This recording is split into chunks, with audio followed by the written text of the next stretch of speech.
الحمد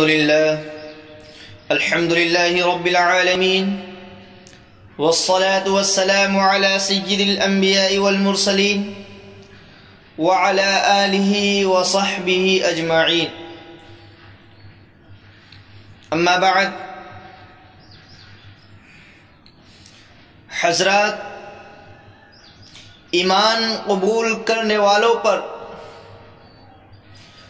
کفار و مشرکین نے ایسے ظلم کیے کہ سن کر رونگٹے کھڑے ہو جاتے ہیں اور پتھر کا دل بھی لرز اٹھتا ہے. انہیں قید میں ڈال کر بھوکا پیاسا مارتے،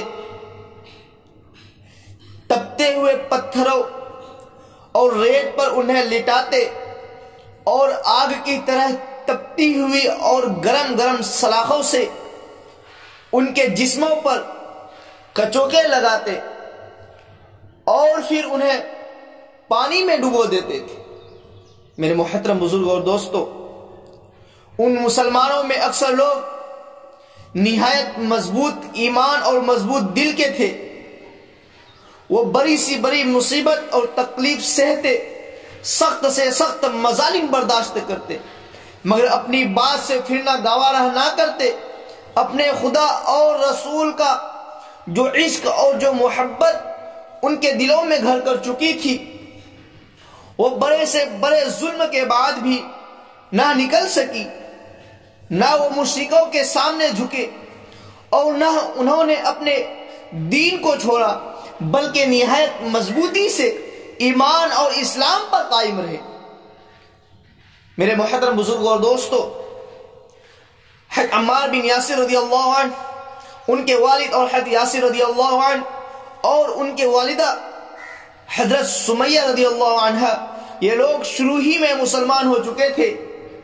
چنانچہ قبیلہ بنو مخزوم کے لوگوں ان کے ساتھ یہ سلوک کرتے تھے کہ ان کے کپڑے اتار دیتے اور جب دوپہر کی جھلسا دینے والی گرمی تیز ہو جاتی تو انہیں آگ کی طرح تپتے ہوئے پتھروں پر لٹا دیتے. میرے محترم بزرگ اور دوستو، کبھی انہیں آگ میں جلاتے اور کبھی پانی میں ڈال دیتے تھے. اگر ادھر سے نبی کریم صلی اللہ علیہ وسلم کا گزر ہوتا اور آپ انہیں یہ خوفناک عذاب سہتے ہوئے دیکھتے تو فرماتے، اے یاسر کی اولاد، صبر کرو، تمہارا ٹھکانہ جنت ہے. میرے محترم بزرگ اور دوستو، میرے عزیز ساتھیوں، یہ تکلیفیں سہتے سہتے حضرت یاسر رضی اللہ تعالی عنہ کا انتقال ہو گیا. یہ دیکھ کر ان کی بیوی سمیہ نے ابو جہل کو بہت کچھ برا بھلا کہا.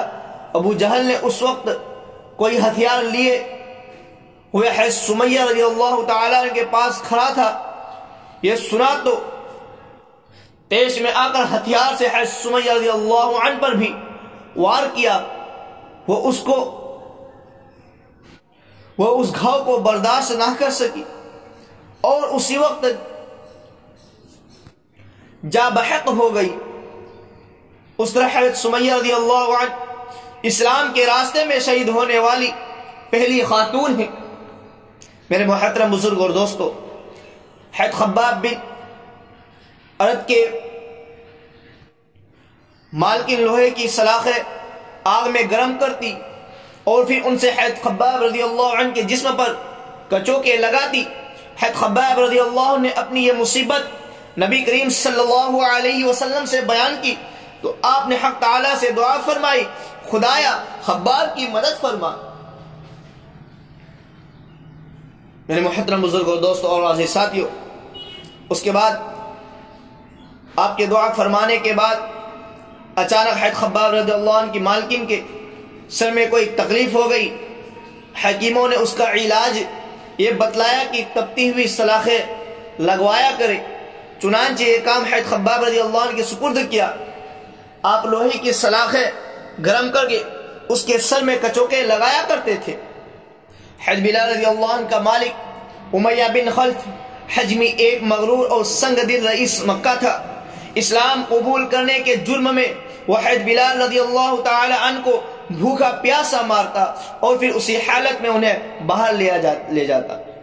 دوپہر کو جب گرمی پورے شباب پر ہوتی تھی اور مکہ کے پتھر آگ کی طرح گرم ہو جاتے تھے تو حضرت بلال رضی اللہ عنہ کو ان کے تپتے ہوئے پتھروں پر ننگے بدن سیدھا لٹا دیتا اور پھر بہت بڑا پتھر منگوا کر ان کے سینے پر رکھ دیتا۔ پھر حضرت بلال رضی اللہ تعالیٰ عنہ سے کہتا یا تو محمد کے نبی ہونے کو نکار کرو اور لات عزا کی پرستش کرو، ورنہ اسی طرح تکلیف دے دے کر مار ڈالوں گا۔ میرے محترم بزرگ اور دوستو، اس کے بعد حضرت بلال رضی اللہ تعالیٰ یہ سختیاں جھیلتے رہے اور صرف اتنا کہتے احد احد احد، وہ ایک ہے، وہ ایک ہے، وہ ایک ہے۔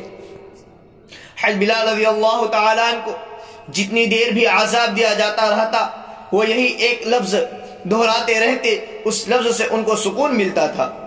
اس کے ذریعہ وہ عذاب کی تلخیوں کو ایمان کی مٹھاس سے بدل دینا چاہتے تھے۔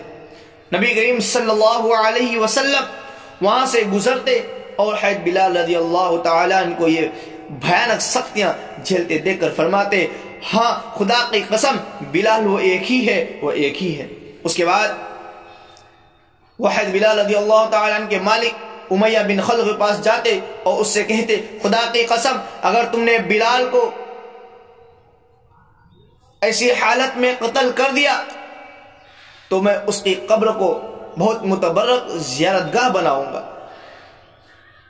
میرے محترم بزرگ اور دوستو، حضرت بلال رضی اللہ تعالی اسی طرح مصیبتیں جھیلتے رہے، یہاں تک کہ ایک روز امیہ بن خلف کے پاس حضرت ابوبکر صدیق رضی اللہ تعالی عنہ آئے اور اس سے کہا کیا اس غریب کو ستانے ہوئے تمہیں خدا کا خوف نہیں آتا؟ امیہ بن خلف بولا تم نے ہی اسے خراب کیا ہے، تم خود ہی اسے بچاؤ۔ حضرت ابوبکر صدیق نے فرمایا میرے پاس ایک غلام ہے جو تمہاری ہی مذہب کا ہے، وہ تمہیں اس کے بدلہ میں دے دوں گا۔ امیہ بن خلف نے کہا مجھے منظور ہے، تم اسے لے جا سکتے ہیں۔